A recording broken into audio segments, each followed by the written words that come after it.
Dando continuidade à história, o tempo nunca esquece.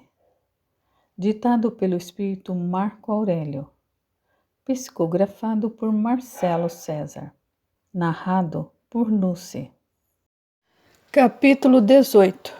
Algumas semanas depois do enterro, Marcílio foi chamado para a leitura do testamento de Décio. Sentado na sala ao lado de Sérgio e Felisberto, revelou: "Estou surpreso que os advogados tenham me ligado." "É natural", observou Felisberto. "Décio não tinha irmãos ou pais vivos. Poderia destinar sua fortuna para quem quisesse." Sem saber que era seu genitor, ele já o havia citado em testamento, comentou Sérgio, "para ver como ele gostava de você." Ele o tinha como filho sem saber de fato que era seu verdadeiro pai. "Você também foi chamado", retorquiu Marcílio. "Ele o tinha como irmão. Tenho certeza de que lhe deixou algo." "Adoraria acompanhar vocês na leitura do testamento", disse Felisberto. "Mas confesso estar bem cansado para ir até o centro da cidade. Esse coração fraco não me permite sair como antes." "O senhor precisa de bastante repouso", tornou Sérgio. "É, vô", disse Marcílio. "O senhor precisa fazer o mínimo de esforço. Não disse que queria ter tempo para ler? Pois então, agora tem tempo de sobra." Felisberto concordou. "Verdade. Vou seguir seu conselho, afinal, ler não cansa." Marcílio suspirou e voltou ao assunto. "Ainda custo crer que ele foi meu genitor. Nossa, que coisa!" Felisberto cortou.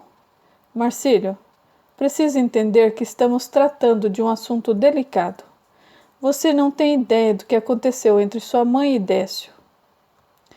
"Ela nunca quis tocar no assunto. Só dizia que meu pai era de São Paulo. Mais nada. Nunca quis dar maiores informações." "De mais a mais", ponderou Felisberto. "Quando Sérgio o adotou como filho, percebemos que aos poucos foi perdendo o interesse de saber sobre seu pai biológico." "Isso é fato. Aliás, que fique bem claro, você", apontou para Sérgio, "continua sendo o meu pai. Saber que Décio é meu genitor não muda nossa relação, tampouco o que eu sinto por você." Sérgio comoveu-se. "Sei disso, meu querido. Eu o amo como se o tivesse concebido. O fato de saber que Décio, enfim, isso não muda nada a nossa relação." Estelinha entrou na sala e foi direta. "O que quer saber sobre seu genitor?" Marcílio levantou-se e a encarou. "Mamãe, eu só gostaria de entender por que me escondeu o nome do meu pai biológico." "Eu lhe disse a verdade. Jamais escondi algo de você. Omiti as informações? Por certo. Mas isso aconteceu porque eu não queria que você soubesse a maneira como foi concebido." "Eu sou adulto. Dá para imaginar como fui concebido." Felisberto da poltrona o censurou. "Olha o jeito como fala com a sua mãe. Não vou permitir que nessa altura da vida você se torne malcriado." "Pai", a voz de Estelinha era calma, "acho que chegou o momento de contar tudo ao Marcílio." "Tem certeza?" indagou Sérgio. "Sabemos que é um assunto delicado e..." "Não, meu bem. Acreditei que fosse levar isso ao túmulo. Mas se a vida nos juntou momentos antes de Décio morrer, é porque chegou a hora de limpar o meu coração das mágoas do passado e contar a Marcílio a verdade. Porque a verdade pode ser dura, ruim, contudo é incontestável. Não quero mais saber de armazenar traumas do passado. Fiz terapia durante anos. Creio estar com equilíbrio suficiente para contar a Marcílio tintim por tintim do meu envolvimento com Décio." Felisberto levantou-se com dificuldade, apanhou a bengala. Esse assunto é de vocês, vou me retirar. Angelina vinha da cozinha e ouviu as últimas palavras do marido. Venha, querido, vou acompanhar você até o quarto. Vamos escolher um bom livro para lermos juntos. Pode ser um do Érico Veríssimo? Pois claro, ela animou-se. Adoro Veríssimo. Podemos dar continuidade à leitura de O Tempo e o Vento. Perfeito. Paramos em qual livro? Lemos O Continente e o Retrato. Falta lermos O Arquipélago. Foram caminhando com vagar pelo corredor e falando sobre os livros. Nisso, Estelinha sentou-se ao lado do marido e pousou suas mãos sobre as dele. Quer que eu fique? Ela fez que sim com a cabeça. É assunto seu E seu também, Sérgio? Ela replicou. Você sabe da história toda. Apenas não tinha ideia de que o homem que me fizera mal era o mesmo que fora seu amigo a vida inteira. Não estou entendendo nada, interveio Marcílio. Vai entender, considerou Estelinha. Ela respirou fundo e narrou os acontecimentos do passado. Falou sobre a época em que vivia trancafiada no quarto, da relação conturbada que mantinha com a mãe e com a irmã. Quando começou a relatar os fatos que ocorreram na festa de noivado da irmã, Estelinha pigarreou. Sérgio apertou levemente a mão dela, como a lhe transmitir força e coragem. Além disso, Magda estava ali presente. De olhos fechados, ela procurava manter um ambiente com boas vibrações.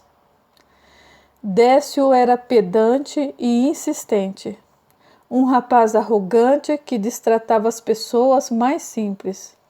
Logo depois do desentendimento que tivemos na festa de noivado de minha irmã, ele fez um jantar e fui obrigada a ir.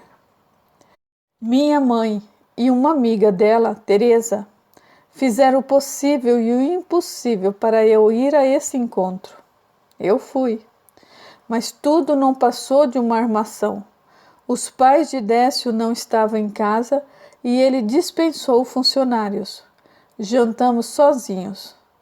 Depois fomos à biblioteca e ele me deu um soco. Eu desmaiei. Acordei horas depois sem saber o que havia acontecido. Senti dores. Ela gaguejou e Sérgio apertou sua mão novamente. Não precisa continuar se não quiser. Não, querido. Marcílio precisa saber tudo o que aconteceu. Estou bem. Marcílio nada dizia. Estava lívido. Estelinha prosseguiu. Eu tinha sido violentada. Violentada? Marcílio arregalou os olhos. Sim, meu filho. Décio me estuprou. E eu engravidei de você. Os olhos de Marcílio marejaram. No impulso, ele saltou da poltrona e abraçou Estelinha. Mãe, quanto sofrimento! Por que guardou esse segredo terrível? Por que não me contou? Porque não queria que você soubesse que fora fruto de um estupro. É muito doloroso passar por uma situação dessas. Desestabiliza a nossa dignidade. Eu me senti um lixo. Para piorar o quadro, minha mãe não acreditou muito na minha versão. Tive a ajuda de Felisberto, sempre me apoiando em tudo. Além dele, Alfredo e tia Angelina me aconselharam, apoiaram e me convidaram para eu esquecer São Paulo e recomeçar a vida no Rio. E o Décio não a procurou? Não. Depois do estupro, soube que minha mãe foi conversar com a mãe dele. Parece que todos na época concordavam que eu havia seduzido Décio. E soube também que, coincidência ou não, quando tive certeza de que estava grávida, ele já estava em Londres. Obviamente, a família o tirou de circulação. Eu não queria saber se ele estava no Brasil ou na Cochinchina. Tentei apagá-lo de minha vida e não consegui, porque toda vez que eu via você, não tinha como deixar de enxergar os traços de Décio. Marcílio a abraçou de novo, extremamente sensibilizado. Nunca imaginei que eu fora fruto de um Ele pigarreou. Isso é muito forte. É que o homem que acaba de descrever não condiz com o professor Nunes, tão gentil, delicado, amigo de todos. Tratava os funcionários da universidade com educação. Era um cavalheiro. Ele pode ter mudado nesses anos. Quem sou eu para julgar? Disse Estelinha. Estou aqui relatando o que aconteceu comigo, quando era jovem, e o que Décio fez comigo. Difícil perdoar alguém que tenha cometido uma atrocidade dessas. Não quero mais represar a mágoa em mim, meu filho, disse ela sem muita convicção. Agora estou com os sentimentos divididos. Um lado meu gosta muito do Décio, já há outro lado que... Ela o cortou com doçura na voz. Não permita que esse outro lado transforme numa pessoa magoada e ressentida. Você é jovem, tem a vida pela frente. Acabou de saber que vai herdar uma fortuna. Precisa pensar na sua vida daqui por diante. Nada vai mudar, mãe. Como não? Interveio Sérgio. Você agora é um homem rico. E daí? Ele mexeu os ombros. Continuarei a ser o mesmo Marcílio de antes. Não vou abandonar o meu emprego na universidade, ainda mais agora que eu talvez vá assumir o cargo de Décio. Ele encarou Estelinha e ela tornou. A universidade é a sua vida, não? Amo trabalhar na universidade, mãe. O dinheiro não vai me fazer mudar. Claro, dependendo da quantia, vou doar algo para a universidade e assistir vocês, vó Angelina, vô Felisberto e, claro, a minha família, que é pequena, meu tio Alfredo, tia Dirce e meus primos. Você tem um coração de ouro. Estelinha estava emocionada. Poderá morar no apartamento de Décio, observou Sérgio. Pode ser. Meu filho, ajuntou Estelinha, sei que tem um bom coração, que é um rapaz ajuizado. Eu tenho certeza de que vai fazer um bom uso do dinheiro que herdar. Marcílio a encarou novamente e sentiu um frêmito de emoção. Mamãe, eu já a adorava e admirava. Você me criou sozinha, nunca sucumbiu às fofocas de sociedade. E me deu um pai, encarou Sérgio, que se emocionou. Depois desse relato, admiro-a ainda mais. Tenho orgulho de ser seu filho, e seu também, finalizou mirando os olhos de Sérgio. Meu filho, ele disse, eu te amo e te admiro muito. Os três se levantaram e se abraçaram, com as palmas da mão abertas. Magda lhe soprou um pozinho colorido que, conforme os tocava, dissipava as emoções mais perturbadoras e densas. Ela também os abraçou e em seguida sumiu. Capítulo 19. Marcílio herdou praticamente toda a fortuna de Décio, pois uma pequena parte fora destinada a Sérgio. No fim das contas, tudo ficou em família. Décio pensou na aposentadoria de Sérgio, amigo de longa data. Ele deixou alguns imóveis como salas comerciais espalhadas no centro da cidade e uma fazenda na região do Vale do Paraíba. As demais propriedades eram muitas, ficaram todas para Marcílio. Do mesmo modo, o dinheiro em contas e tudo o mais que houvesse nos cofres dos bancos pertenciam, a partir de agora, a Marcílio. Era muita coisa. Só as joias de Holanda seriam suficientes para que Marcílio, caso as vendesse, não precisasse mais trabalhar. A quantidade de notas de dólares e libras esterlinas também seria suficiente para que os filhos de Marcílio, caso ele os tivesse, não precisassem jamais pegar no batente.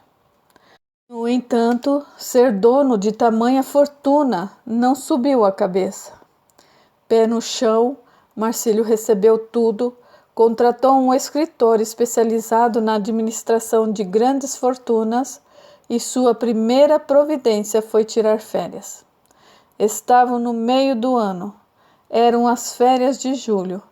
Ele decidiu levar os pais e os avós, maneira como tratava Angelina e Felisberto, para uma viagem à Europa. Angelina declinou o convite em virtude do delicado estado de saúde de Felisberto. Aproveitem e me tragam mimos de viagem, ela pediu. Pode deixar, concordou Marcílio. Vou lhe trazer um monte de presentes. Soube que vai presentear seu primo Alberto com a viagem de núpcias. É, vovó. Sei que o tio Alfredo tem condições de bancar o casamento, visto que a família de Rosana é mais humilde. Eles querem tanto conhecer essa tal de Disney Worker. Se eu tivesse mais saúde, eu gostaria de conhecer a Disneylândia, suspirou Felisberto. Disneylândia fica na Califórnia, vô.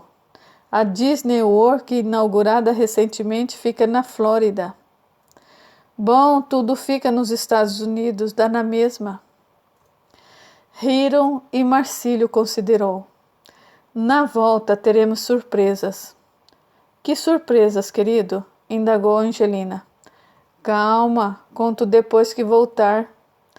Vou morrer de curiosidade. Não vai não. Ele disse num tom apaziguador.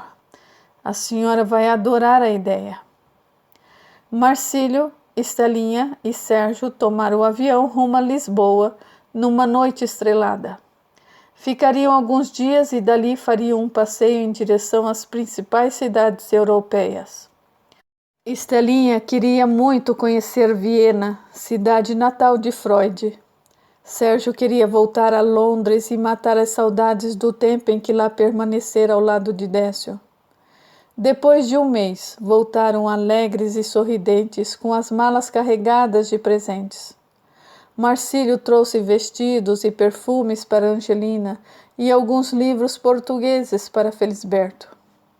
Logo na sequência, ele foi convidado para participar de uma sabatina para escolherem o substituto de Décio na universidade. Marcílio foi aprovado com louvor e tornou-se um dos professores titulares mais jovens a ocupar a cadeira de letras clássicas da universidade. Indicou Alberto para ser seu assistente. E assim Marcílio seguiu a vida, até apaixonar-se por uma mulher incrível. Mas isso nós vamos contar mais à frente. O casamento de Rosana e Alberto se deu na mesma igreja em que Dirce e Alfredo se casaram. A festa ocorreu num sofisticado clube da cidade. Rosana estava linda em seu vestido branco confeccionado por Célia. Aliás, esse vestido fez tanto sucesso que foi matéria de uma revista feminina à época. Chamou a atenção de Zuzu Angel, estilista de renome que infelizmente precisara deixar a moda de lado para tentar descobrir o paradeiro do filho desaparecido. Nesse tempo em que a história se passa, havia muitas coisas interessantes e boas acontecendo, como o surgimento dos televisores em cores, carros modernos como o Maverick e o Corcel, e uma explosão de artistas que despontaram com sucessos na música popular.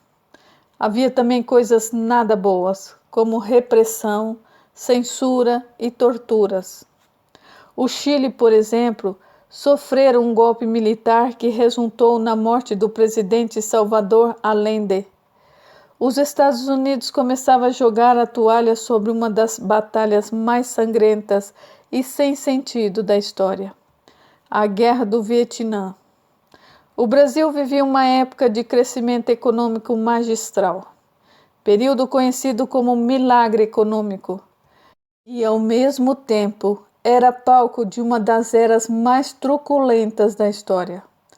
Os anos de chumbo foram marcados por uma rígida censura imposta aos meios de comunicação e à cultura em geral. Um sem número de torturas, mortes e pessoas desaparecidas. Foi um período triste, cujas consequências nefastas se fariam presentes até os dias de hoje. Voltando ao casamento de Rosana e Alberto, a cerimônia foi bonita de se ver e a festa foi um acontecimento. Estou tão emocionada, confessou Dirce. O casamento do meu primeiro filho. E ainda há mais 4 para casar, emendou Angelina.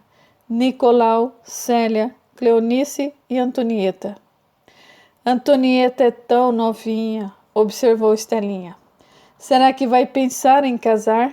Porque essa juventude vou te contar. Alberto acabou de se casar, mãe, observou Marcílio. Cleonice só se interessa em cozinhar e estudar, disse Dirce.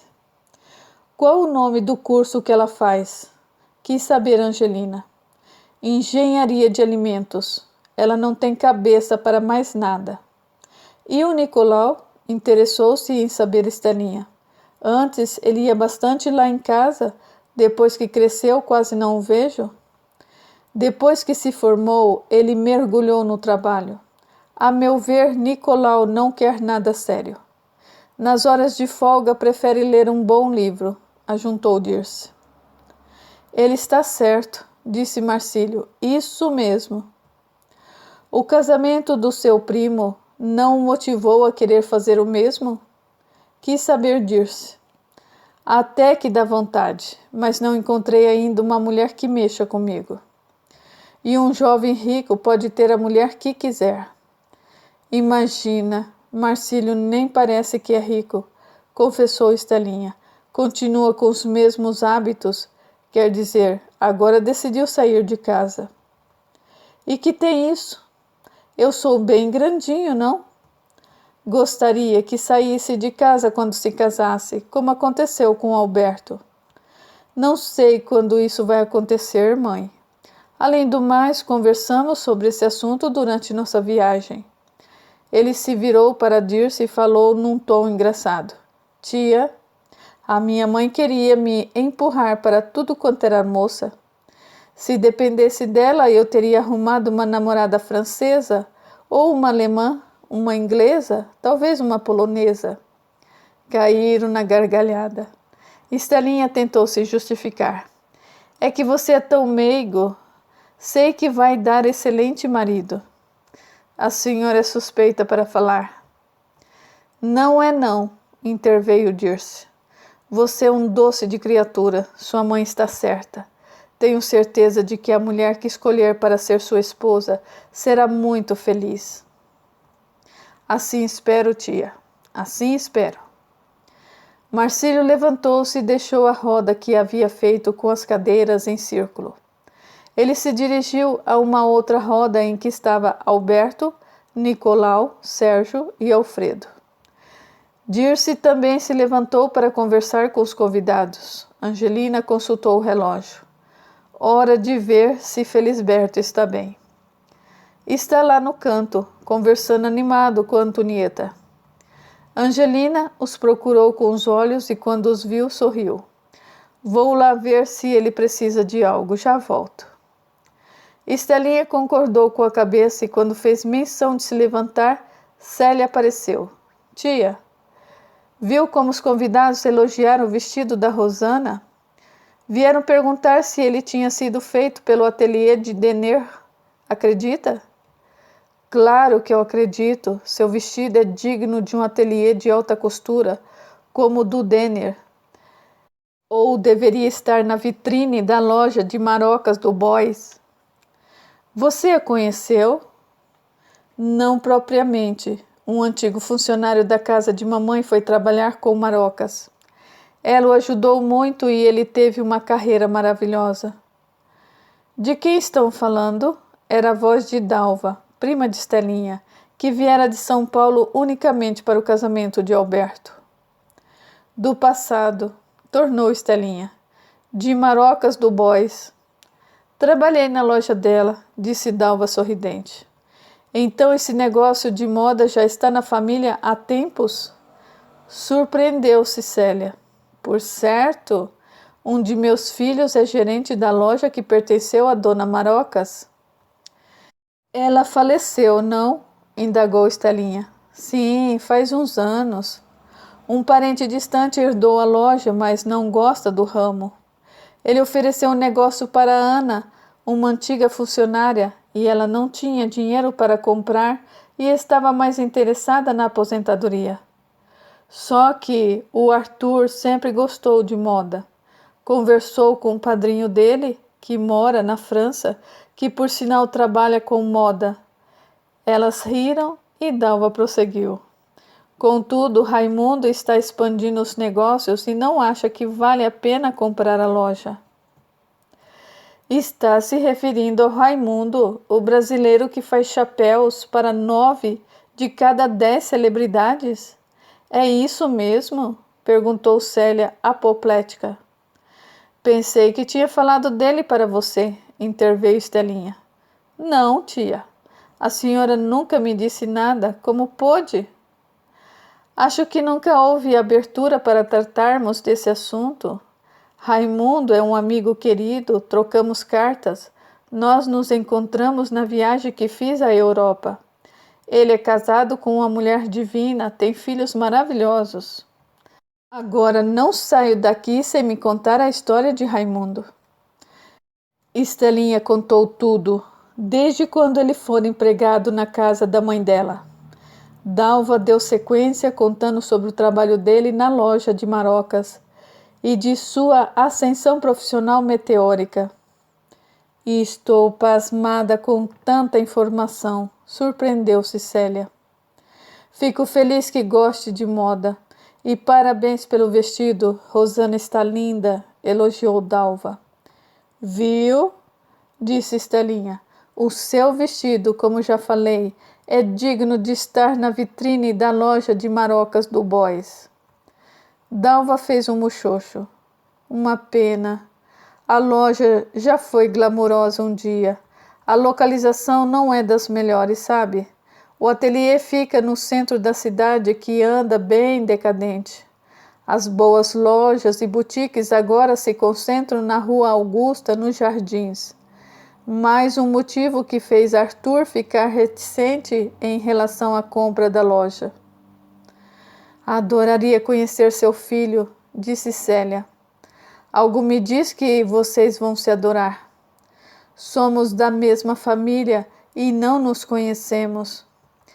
Eu sou prima de segundo grau de Estelinha. Os meus pais não se davam muito bem com Bernarda. Eu, Estelinha e Alfredo, além da Antonieta, mal tivemos contato. Foi no casamento de seus pais, Célia, que eu passei a ter amizade com sua mãe.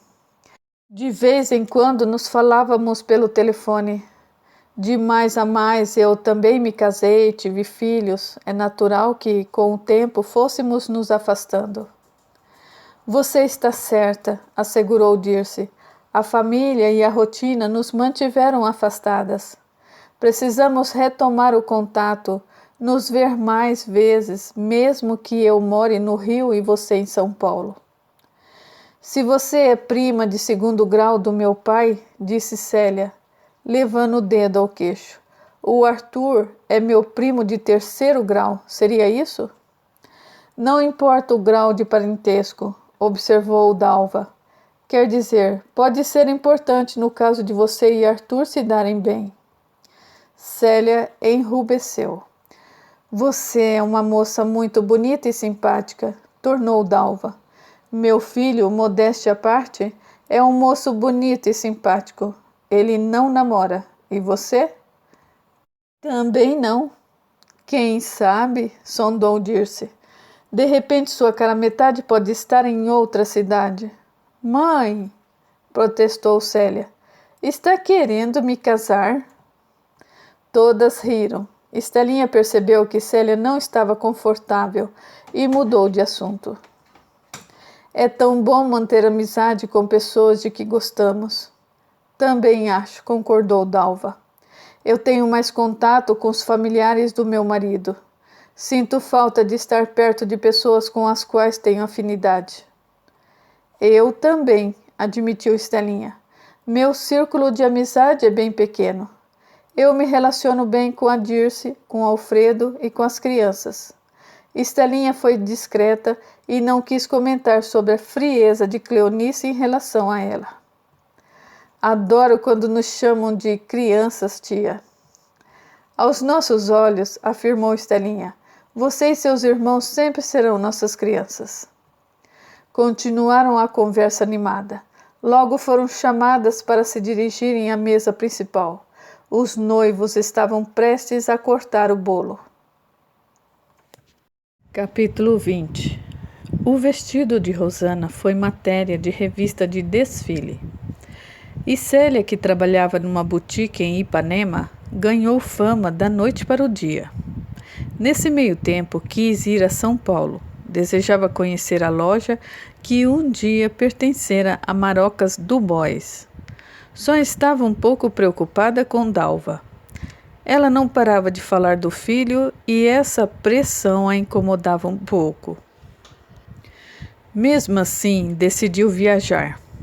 Por trás desse desejo havia vontade de ir à casa da avó. Nunca entendera ao certo por que Bernarda não se relacionara com eles. Ela nem sequer a conhecera, mas era algo íntimo dela. Célia não comentou com os pais que desejava ir à casa da avó. Assim que desembarcou, Célia hospedou-se no hotel no Largo do Arouche. Dali poderia ir a pé até a loja na Barão de Itapetininga, que anos antes fora o reduto de modistas e grandes lojas de moda. O telefone do quarto tocou e ela atendeu. A recepção a informava de que Dalva estava no saguão do hotel. Célia desligou o telefone e olhou-se no espelho. Gostou da imagem que viu. Vestia um macacão estilo patchwork, que ela confeccionara com sobras de tecidos. Calçava sapatos plataforma. A maquiagem era discreta e os cabelos permaneceram soltos. Das filhas de Dirce, era a que mais herdara os traços da família da mãe. Célia tinha a pele morena, os cabelos eram crespos e volumosos, tinha um corpo bem feito e do pai herdara a altura. Célia era uma mulher alta para os padrões. Ligadíssima em moda, vestia-se de maneira irreverente. Chamava a atenção dos homens e mulheres. Flertava com todos, mas não queria saber de namorar por hora. O desejo de prosperar no ramo da moda falava mais alto. Célia desceu e, quando viu Dalva, correu até ela. Abraçaram-se e ela disse empolgada: minha primeira viagem a São Paulo, acredita? Pensei que já tivesse vindo. Nunca esteve com sua avó Bernarda? Não. Não conversamos sobre isso na festa de casamento do seu irmão. Papai nunca teve boa relação com ela. Quer dizer, ela é que nunca teve uma boa relação com o papai. Ou mesmo com a tia Estelinha. A sua avó não aprovava o namoro do seu pai com a sua mãe, por causa da cor da pele. Infelizmente, Bernarda deixou-se levar pelo preconceito. Não aceitou sua mãe como nora. Eu estava no casamento de seus pais. Vi os chiliques de Bernarda, um horror. Sei, mamãe sempre falou muito bem de você, de como a tratou com dignidade e respeito. Claro, por que não a trataria desta forma? Eu nunca fui de dar largas a qualquer tipo de preconceito. Sorte ter um marido que pensa como eu. Criamos nossos filhos ensinando-os a respeitar todas as diferenças. O próximo. Isso é bom. Em casa fomos ensinados da mesma forma, embora eu tenha uma irmã que não pensa assim. Ah! Depois conto melhor essa história. Estou animada para bater pernas. Está com fome? Um pouco. Na verdade, eu queria um docinho antes de irmos até a loja. Venha comigo, vou levar você até uma doceria fantástica. Fica pertinho. Célia concordou. Foram caminhando pelo Arouche e tomaram a direção da Vieira de Carvalho. Entraram na confeitaria Duca e Célia quis um quindim. Dalva escolheu uma bomba de chocolate. Ao abrir a bolsa para pagar, Dalva a proibiu. Não, senhorita, você é minha convidada. Esse docinho é para adoçar a sua estada na cidade. Que ela seja tão doce e saborosa quanto esse quindim. Obrigada, você é tão gentil, afirmou Célia. Comeram os docinhos e tomaram um cafezinho. Na saída, Célia, mexendo os braços enquanto falava, quase esbarrou num casal que andava de mãos dadas, grudadíssimos. Por um instante, ela observou a maneira como eles olhavam um para o outro. A moça tinha um olhar apaixonado e o rapaz, pelo que parecia, fazia tudo para agradá-la. Dalva a cutucou. Foi até a lua e voltou, é? Célia riu.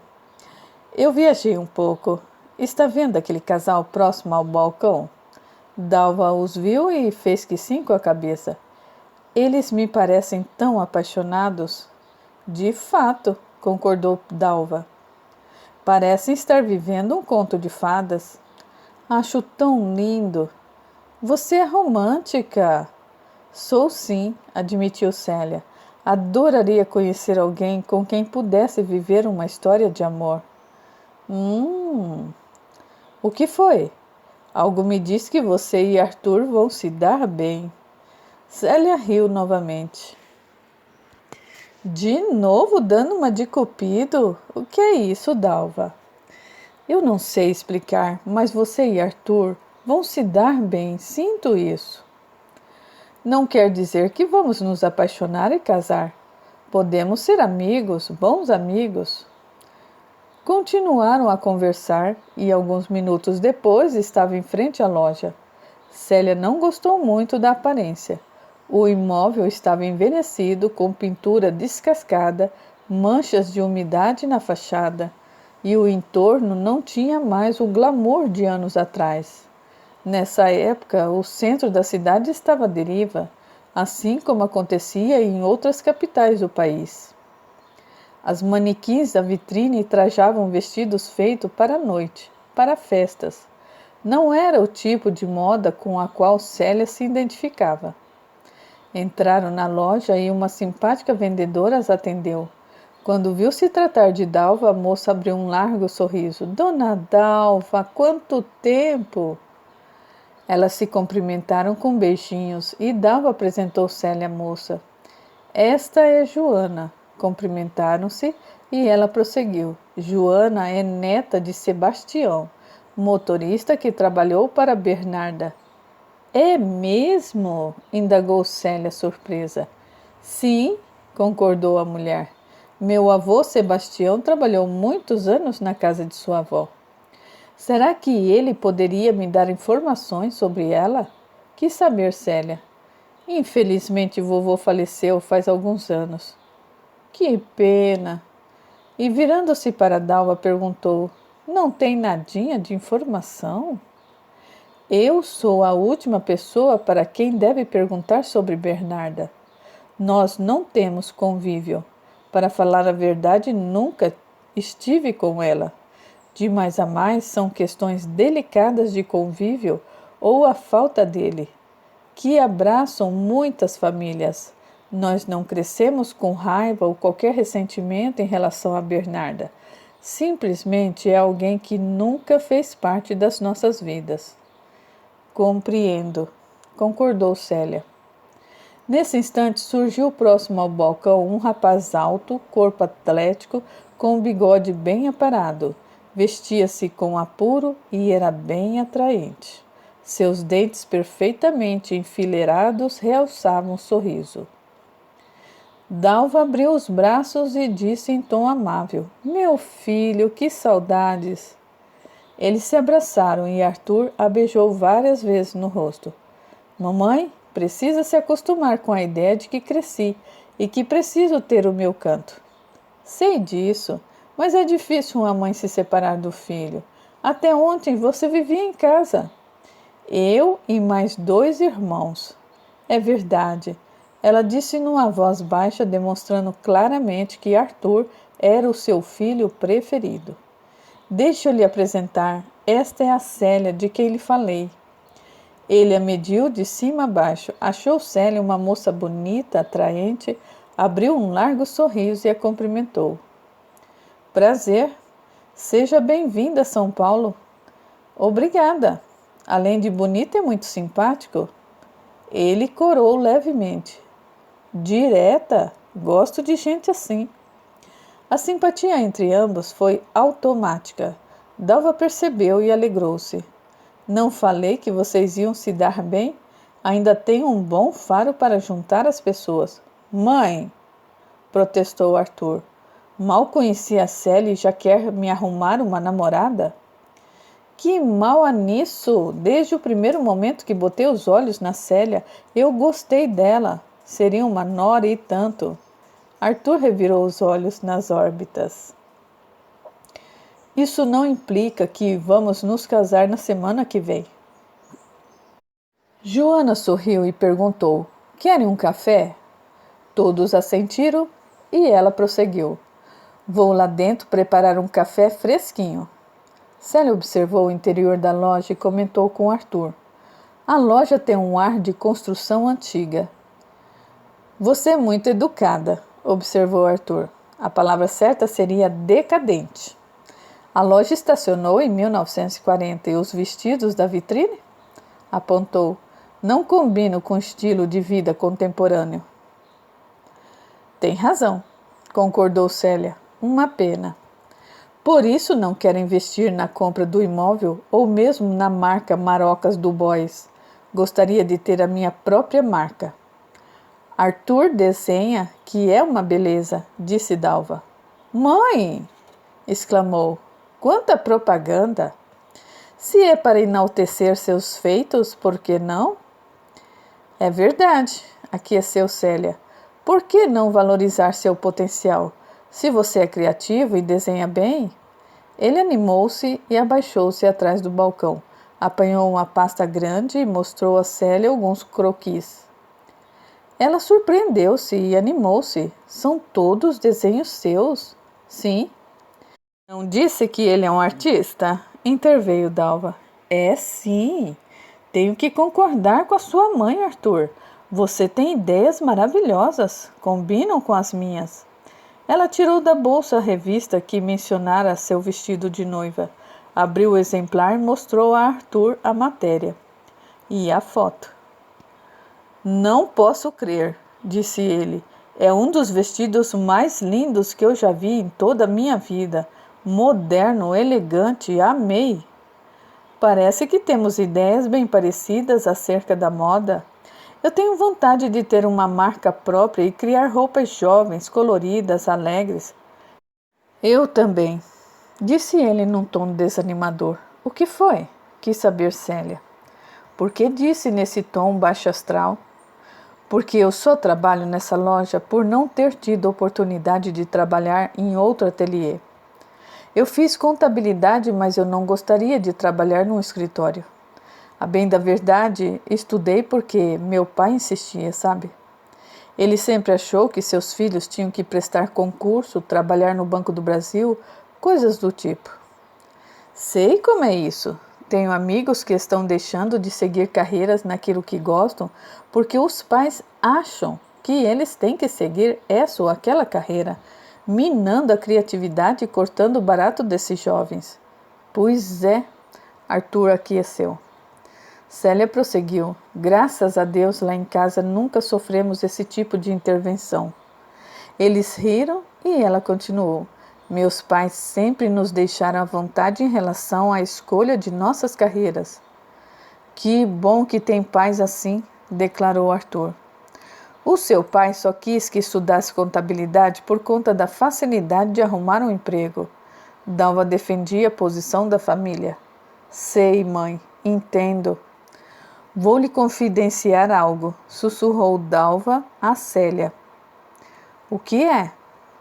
Arthur acabou de concluir um curso de desenho e matriculou-se num curso de corte e costura. Isso é fantástico, observou Célia. Que bom, Arthur. Sim, só pude fazer isso depois que tive condições de sair de casa. Só eu sei desses cursos, confidenciou Dalva. Meu marido não gosta muito quando Arthur fala sobre moda, costura. Meu pai acha que só as mulheres se interessam por corte e costura. Nossa, que atitude preconceituosa! Não existe profissão de homem ou de mulher. Existe o que nos toca, nos faz bem, que anima nossa alma. Isso sim é o que vale. O resto é resto. Arthur adorou o jeito como Célia discursava sobre os variados temas. Você é ótima, Célia. Gostei muito de você. E eu de você, Arthur. Ele consultou o relógio e perguntou: tem planos para hoje à noite? Não. Aliás, eu estou com as noites livres. Reservei as manhãs para ir a 25 de março para ver tecidos e... arriscou. Ir à casa da minha avó. É mesmo? Dalva surpreendeu-se. Aproveitar que estou na cidade, de repente, né? Eu posso acompanhá-la para ver os tecidos se quiser. E a loja? Quis saber Dalva. Quem vai tomar conta? Eu vou. Era a voz de Joana que chegava com uma bandeja com xícaras, biscoitinhos e uma térmica. Eu tomo conta, afinal essa loja anda às moscas. Fregueses que é bom não entram. E sobre hoje à noite? Estou livre. Então está combinado, empolgou-se Arthur. Vamos jantar. Apenas me passa o endereço do hotel. Eu moro aqui perto, poderíamos nos encontrar às 8. Perfeito, tornou Célia animada. Às 8 em ponto estarei no saguão do hotel. Trocaram mais algumas palavras. Despediram-se e Dalva apanhou um táxi para casa. Célia decidiu caminhar pelo centro da cidade. Ainda era começo da tarde e havia um bom tempo até encontrar Arthur para o jantar. Capítulo 21. Às 8 em ponto, Arthur entrava no hotel. Célia sorriu ao vê-lo. É pontual, como eu. Adoro pessoas pontuais. Eu também. Ele pigarreou e logo atrás apareceu um rapaz, rosto agradável. Ele o apresentou a Célia. Este é Clovis, um amigo querido. Célia o cumprimentou. Prazer. O prazer é meu. O Arthur me falou tanto de você. Queria muito conhecer a moça do vestido de noiva que foi matéria na revista Desfile deste mês. Você viu? Ela quis saber. Claro! Vi e li, embora não seja do ramo, adoro moda. Célia, o Clovis estudou na Sorbonne, em Paris. Claro que conhece e adora moda. Está pagando uma de humilde. Jura? Ela surpreendeu-se. Você estudou em Sorbonne? Que máximo! É professor de história na USP e praticamente meu irmão. Você que é irmão, confessou Clovis comovido. Na verdade, Célia, sofri muito, fiquei muito mal com o término de um namoro. Se não fosse o Arthur a me dar o ombro. Por isso eu o trouxe para jantar conosco, Célia. Ele ainda está com o coração machucadinho. Tocou no peito do amigo. Não se importa dele ir conosco. De maneira alguma, simpatizei com você, Clovis. E eu com você, Célia. Vou lhe apresentar alguns amigos que tenho certeza você vai adorar. Não acha que ela vai se dar bem com a Marinês? Indagou Clovis a Arthur. Com certeza. Quem é Marinês? Quis saber Célia. Uma amiga muito querida. Passou por um perrengue. Depois eu te conto melhor. Arthur olhou no relógio e disse: Vamos? O restaurante é aqui perto do hotel. Podemos ir a pé. Célia concordou e os três seguiram até o restaurante, conversando animados.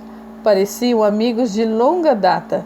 Se tivessem como acessar o passado, teriam certeza disso. Naquela mesma noite, no Rio, Marcílio, já instalado no apartamento que fora de Décio, sentado no sofá, refletia sobre os últimos acontecimentos. Ele travara amizade com Décio Nunes, renomado professor da universidade onde trabalhava, e o admirava. A morte de Décio o abalara profundamente e recebera notícia tanto que era filho legítimo dele, quanto saber que herdara praticamente todos os seus bens mexera profundamente com as suas emoções. Da noite para o dia soubera quem era seu pai de verdade e tornara-se um homem rico. Não, rico não, milionário. O dinheiro não lhe subia a cabeça, pois Marcílio tinha os pés bem fincados no chão e não se deixaria corromper pelo lado ruim de ter tanto dinheiro, como ter poder sem limites, humilhar pessoas, corromper autoridades, etc. Não, ele era um bom rapaz, de coração puro e sentimentos nobres. O que o afligia, no entanto, tinha sido saber como fora concebido. A maneira bruta e animalesca como Décio possuíra sua mãe o estava deixando sem dormir. O homem que tanto admirava tinha um lado sombrio. Era como se descobrisse que Décio fora uma espécie de O Médico e o Monstro, obra em que o personagem da literatura universal tinha duas personalidades, um lado bom, estilo gente fina, e o outro horrível, péssimo, de gente ruim. Ele tomou um uísque e continuou matutando. Marcílio trabalhava tanto que não tinha muitos amigos. A maioria era formada por colegas da universidade, geralmente casados e com filhos. Lembrou-se do primo Nicolau. Eles tinham alguns anos de diferença, mas se davam bem. Ligou para a casa da tia Dirce. Quem atendeu o telefone foi Antonieta. Oi, bonitinha. Oi, má. Ela exclamou contente.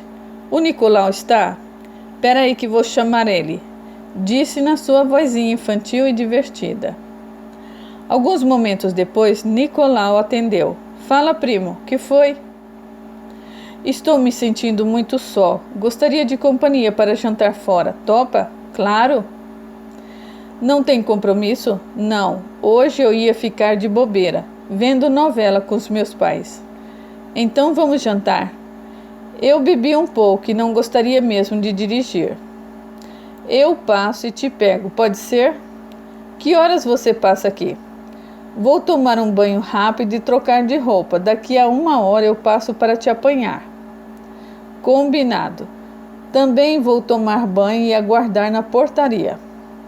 Desligaram o telefone e dali a 1 hora Nicolau estacionou o carro na calçada de frente ao prédio. Marcílio entrou no carro, cumprimentaram-se e foram conversando amenidades pelo caminho. Escolheram jantar num badalado restaurante que tinha sido inaugurado havia pouquíssimo tempo. Marcílio abriu-se com Nicolau e lhe contou sobre como se dera o envolvimento da mãe com Décio.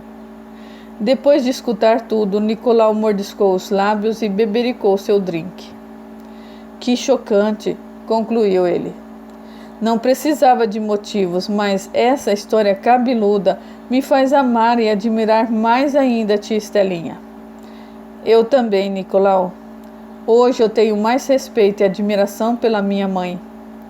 Qual o problema, então? Você tinha uma imagem do professor Nunes. Depois de saber que ele foi seu genitor e a maneira calhorda como abusou da sua mãe, bem, claro que a imagem foi arranhada. No entanto, nada diminui o que você sentia por ele. A bem da verdade, eu tenho certeza de que o acidente em Londres e a maneira como teve de sobreviver dali em diante foram fatores fundamentais para o Décio mudar radicalmente o jeito de ser. Nada vai apagar o que ele fez no passado, mas, convenhamos, ele tentou ser uma pessoa melhor. Isso é verdade. Eu penso nisso e tenho medo de que, usando o dinheiro da herança, eu possa ferir a minha mãe de alguma forma. Ferir? Não, discordou Nicolau. Não vejo a situação dessa forma. Ele mostrou ser um homem generoso, deixou tudo para você e o tio Sérgio sem saber que, na realidade, você era o filho legítimo dele. Se a vida permitiu que você herdasse tanto dinheiro assim, é porque sabe que vai fazer bom uso dele. Sim, eu ajudarei a nossa família no que for preciso, incluindo você, seus irmãos. Afinal de contas, seus irmãos e seus pais são meus únicos parentes. Além disso, doei dinheiro para a ampliação da biblioteca e a construção de um novo anexo na universidade. Também conversei com Rosana sobre ampliações na estrutura do centro espírita. Primo, você é para mim o maior exemplo de generosidade já visto. Não tem ideia de como me faz bem ajudar indistintamente. Embora não seja frequentador do centro espírita, observou Nicolau, você leva a vida como um verdadeiro espírita. Eu tenho orgulho de ser seu primo. Marcílio sorriu e convidou. Vamos aproveitar essa bela noite e dar uma esticada? O que sugere? Quis saber Nicolau. Tem um bar que toca música popular de excelente qualidade. Não fica longe daqui. Faz tempo que não frequento um bar. Se bem que nunca frequentei. Para falar a verdade. Os dois riram. Então vamos, convidou Marcílio. Marcílio pediu a conta, pagou e os primos rumaram para o bar. No estabelecimento lotado de gente, enquanto bebericavam um chope, Marcílio ouviu uma voz potente que cantava uma música muito em voga na época. Nicolau sorriu. Essa menina é um estouro. Canta muito bem. Além do mais, é linda, declarou Marcílio. Você e todo o Rio de Janeiro estão apaixonados por ela. Sabe quem é? O nome dela é Dalila. Esse nome não me é estranho, observou Marcílio. Nicolau divertia-se com a cara do primo.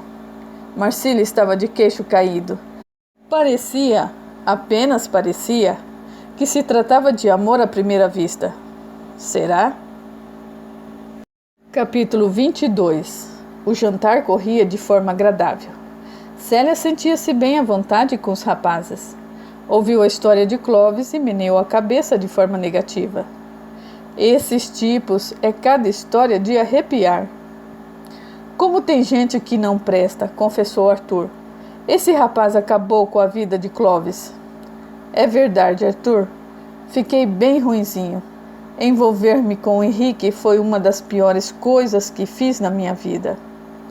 Não se culpe por isso, ponderou Célia.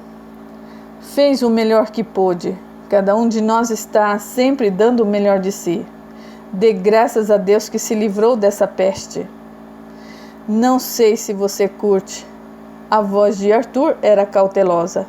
Mas o que tem ajudado o Clóvis é... Clóvis ajuntou. Tenho frequentado um centro espírita. Célia abriu um grande sorriso. Eu descobri logo, jovenzinha, que era médium, porque a minha mãe vem de uma família espírita. Não sou praticante, tampouco vou com assiduidade ao centro, mas procuro seguir a doutrina. Lá em casa praticamos o evangelho no lar. Que coisa boa! Exclamou Arthur. Temos mais alguma coisa em comum. Leio bastante sobre a espiritualidade em geral. Ela tornou. Gosto dos livros de Allan Kardec, em especial o Livro dos Espíritos. É um de meus livros de cabeceira, emendou Clóvis. Desde que passei a frequentar um centro espírita, eu costumo ler o Livro dos Espíritos. Por causa desse amigo, Arthur apontou para Clóvis. Eu também adquiri um exemplar e passei a ler. É imperioso que façamos um tipo de leitura que eleve a nossa alma, completou Célia. Eu acredito piamente que nascemos e morremos muitas vezes. E renascemos E morremos e nascemos de novo, afirmou Clovis. E assim a conversa seguiu animada. Depois do jantar, Arthur e Clovis levaram Célia para conhecer lugares que frequentavam no centro da cidade. Ela encantou-se com os bares e com a presença dos jovens bonitos e alegres na Galeria Metrópole. Escolheram um bar e sentaram-se. Clovis quis saber: está decidida a ter a sua própria loja? Interessante. Antes eu pensava em ter uma boutique, mas depois que desenhei o vestido de casamento de minha cunhada, eu comecei a acalentar o sonho de ter a minha marca, de eu mesma confeccionar as minhas roupas. Por que você e Arthur não pensam em algo em conjunto? Indagou Clovis. Ela e Arthur se entreolharam e o rapaz prosseguiu. O Arthur adora trabalhar com moda, só não investe na loja de Dona Marocas porque a localização não é das melhores. Nem tenho dinheiro para isso. Mas pensou em fazer empréstimo no banco, não foi? Indagou Clovis. Sim, isso é verdade. Por que não pensam em sociedade? Quis saber, olhando para Arthur e Célia ao mesmo tempo. A gente mal se conhece, observou Arthur. Nessa vida, salientou Clovis, não percebem como vocês têm sintonia, afinidades? Célia concordou. Parece-me que esse nosso encontro tem mais a ver com um reencontro. Arthur emocionou-se. Também sinto o mesmo. Ela sugeriu: não gostaria de mudar-se para o Rio e pensarmos em montar uma confecção? Arthur sentiu um friozinho na barriga. Ir embora, assim, do nada? E quer ir embora como? Zombou Clovis. Não sei. Ele quedou pensativo. Acho que uma confecção funcionaria melhor aqui em São Paulo. Não sei por quê. Célia ficou também pensativa por alguns instantes. De repente arregalou os olhos. Sabe, rapazes, sempre quis promover uma mudança na minha vida. Não só íntima, de valores, mas também geográfica. Assim que pisei em São Paulo, fui mordida pelo bichinho da paixão. Não sei explicar, mas eu gostei muito da cidade. Refletiu Clovis. Você pensaria em se mudar para São Paulo e montar a confecção aqui, é isso? Creio que sim. Arthur exultou. Venha, você já tem 2 amigos que vão ajudá-la em tudo o que precisar. Eu sei disso e já estou animada. Arthur poderá desapegar-se da loja, animar-se e abraçar um novo empreendimento. É verdade, Arthur concordou. Por falar nisso, um amigo do meu pai tem uma confecção. Está querendo vender porque aposentou-se e deseja viver na praia. Posso falar com o meu pai para contatar o amigo dele e quem sabe amanhã poderemos visitar a confecção. Eu topo. Célia estava demasiadamente animada com tudo aquilo. E se vier mesmo para São Paulo, completou Clovis, vamos levá-la para conhecer o centro espírita que frequento. Ele tem uma história tão interessante. Clovis discorreu sobre o que sabia a respeito daquele centro espírita. Diziam que os fundadores faziam trabalhos espirituais de toda sorte, como amarrações, feitiços e afins. Certo dia, o casal formado por Zé e Iracema havia sido alertados pelos espíritos de luz de que deveriam praticar o bem e abandonar os trabalhos espirituais que prejudicavam as pessoas. Acataram as instruções dos bons espíritos e passaram a se dedicar à ajuda humanitária, isto é, atendiam as pessoas com o intuito de ajudá-las a viver melhor. Abraçaram o espiritismo com amor e certa vez um rico empresário aparecera com a filha doente. Por meio da ajuda dos bons espíritos, o casal a curou e o empresário, por gratidão, dera a eles o galpão onde funciona o centro espírita. Célia ouviu o relato e concluiu: que beleza! Adoraria conhecer o centro espírita. A gente marca de eu levá-la para conhecer o espaço. E tenho certeza de que você vai se amarrar na Dona Alzira, uma das atendentes. Vamos também apresentar você para Marinês, declarou Arthur. Estão me arrumando trabalho, espiritualidade e amizade. O que mais falta para eu vir para São Paulo? Ela brincou. Um namorado, sentenciou Clovis. Ou uma namorada, comentou Arthur. Célia sorriu e lhe deu um tapinha no braço. Você me conhece mesmo. Claro, ele exclamou. Somos farinha do mesmo saco, queridinha. Riram a beça e terminaram a noite entre planos e sonhos. Muitos sonhos. Tudo ocorreu de maneira rápida, mas sem atropelos.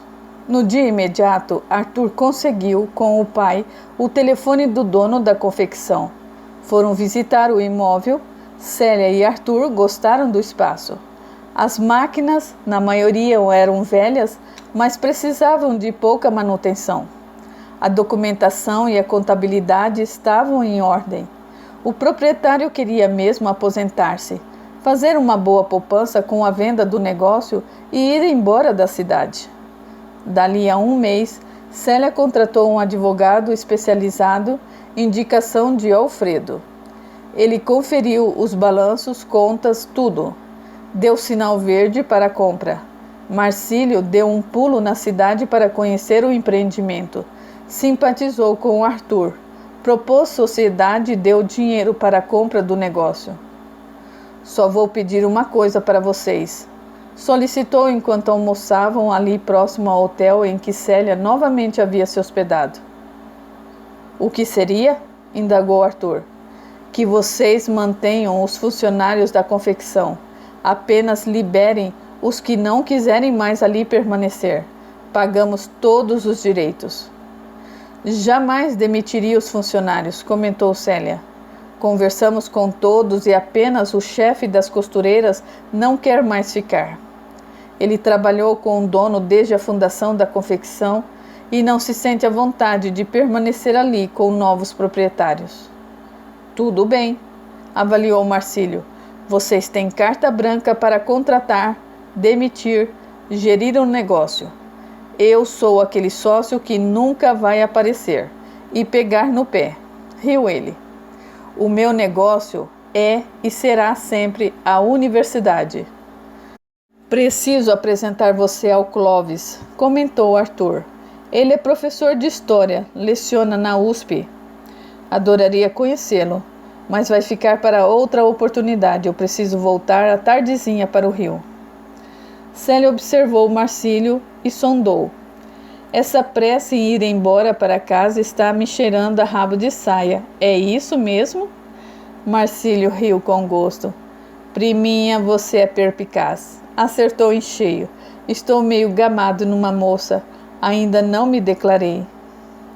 O que falta para dar esse passo? Ela quis saber. Coragem? Os três riram e continuaram numa conversação agradável. Marcílio, como sempre generoso e de bom coração, pediu a Arthur que ajudasse Célia na compra de um imóvel para ela. Arthur tinha um amigo que queria vender o apartamento reformado e muito bem decorado que ficava em Higienópolis. O bairro é bom? Quis saber Marcílio. E como? Exclamou Arthur. Célia vai adorar. É um bairro charmoso e com casas e apartamentos ótimos. Célia abraçou Marcílio e agradeceu por tudo. Depois de as emoções se amenizarem, ela sugeriu. Estava pensando, o que acha de irmos até a casa de Bernarda? Para quê? Ele perguntou. Por nada? Sei lá, curiosidade de conhecer nossa avó? Ela nunca quis saber da gente, Celinha. Por que ir atrás de alguém que nunca nos deu bola? Eu sei disso. Só queria tentar. Eu tenho um endereço. Vamos, é rapidinho. Arthur os deixou a sós porque precisava voltar à loja. Eram seus últimos dias de trabalho e ele prometera ao dono cumprir o aviso prévio. Joana, a funcionária que com ele trabalhava, aceitou a proposta para trabalhar na confecção e assumir o cargo do chefe das costureiras, que se demitiria. Ela exultou de felicidade, adorava trabalhar com Arthur. Depois de se despedirem, Célia e Marcílio tomaram um táxi com destino à casa da avó. Desceram em frente a um casarão que outrora fora bonito e chamativo. A avenida em que ele se encontrava transformava-se num corredor de fluxo intenso de automóveis e muito barulho. De mais a mais, o casarão dava indícios de que não estava sendo bem cuidado. A grama do jardim, por exemplo, estava bem crescida e pedia para ser aparada havia tempos. Eles notaram, mas nada disseram. Tocaram a campainha. Nete, a única funcionária que ali ainda trabalhava, abriu a porta com vagar e, ao vê-los, caminhou até próximo do portão, um tanto enferrujado. Eles se apresentaram e ela informou que Bernarda estava ausente. Tomaram um novo táxi e permaneceram em silêncio. Célia tentaria visitar a avó mais 3 vezes. Numa delas, avistou a silhueta de uma mulher que indicava ser Bernarda, por trás da cortina da sala. Tinha certeza de que aquela silhueta refletia o corpo de sua avó. Alguns meses depois dessa tentativa de encontro, soube pela mãe que Bernarda havia falecido. Como Bernarda exigira que, quando morresse, o caixão deveria permanecer fechado, Célia nunca viu presencialmente a avó, nem no caixão. Fez uma prece sentida e a vida seguiu. Aguarde, a história continua.